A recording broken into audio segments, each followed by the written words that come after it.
UDISE ప్లస్లో ఉన్న student డేటాని వెరిఫై చేసుకునే విధానం. ముందుగా యూడైస్ ప్లస్ మనం లాగిన్ అయిన తర్వాత స్టూడెంట్ మాడ్యూల్లో ఇక్కడ ఆంధ్రప్రదేశ్ అనే దాన్ని మనం సెలెక్ట్ చేసుకొని గో క్లిక్ చేసిన తర్వాత మనకి సైన్ ఇన్ ఆప్షన్ వస్తుంది. ఇక్కడ మనం స్కూల్కి సంబంధించినటువంటి యూడైస్ కోడ్ని మనం ఎంటర్ చేసిన తర్వాత పాస్వర్డ్ని ఎంటర్ చేసి క్యాప్చా కోడ్ని ఎంటర్ చేసుకున్న తర్వాత లాగిన్ అనే ఆప్షన్ మీద క్లిక్ చేస్తాం. ఇక్కడ 2023-24 అకాడమిక్ ఇయర్కి సంబంధించినటువంటి ప్రొఫైల్ మీద క్లిక్ చేస్తే మన యొక్క స్కూల్ ఇన్ఫర్మేషన్ ఓపెన్ అవుతుంది. అయితే దీనిలో ఉన్నటువంటి లిస్ట్ ఆఫ్ ఆల్ స్టూడెంట్స్ అనే ఈ ఐకాన్ని మనం క్లిక్ చేసినప్పుడు మన స్కూల్లో ఉన్న విద్యార్థులందరి యొక్క ఇన్ఫర్మేషన్ మనకి ఇక్కడ ఓపెన్ అవుతుంది. అయితే ఈ డేటాని మనం ఎక్సెల్లో మనం డౌన్లోడ్ చేసుకొని ఎంతమంది విద్యార్థులు ఏ ఏ కేటగిరీలో ప్లేస్ చేసామో మనం తెలుసుకోవచ్చు.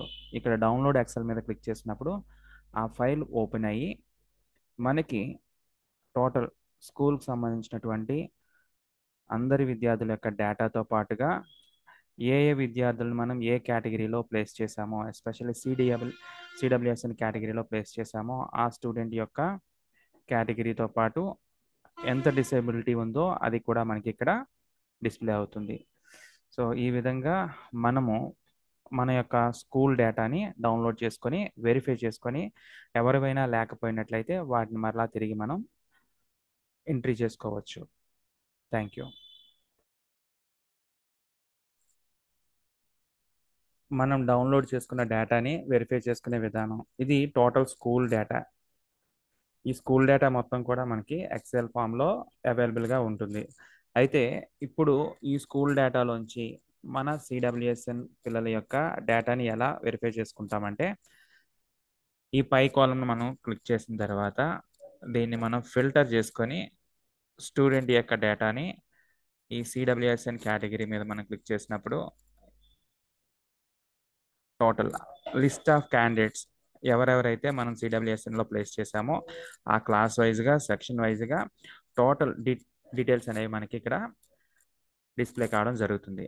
సో ఈ విధంగా మనం విద్యార్థుల యొక్క డేటాని ఐడెంటిఫై చేసుకొని ఇన్ కేస్ ఎవరైనా స్టూడెంట్ మిస్ అయిపోయినా వారిని మనం బిఫోర్ సబ్మిట్ చేయడానికి ముందుగానే మరలా ఎంట్రీ చేసుకొని సబ్మిట్ చేసుకోవచ్చు. ఈ విధంగా యూడైస్ ప్లస్లో మిస్ అయిన స్టూడెంట్ డేటాని మనం ఎంటర్ చేసి వారికి లభించే ప్రతి విధమైన సౌకర్యాలను మనం అందించవచ్చు. Thank you.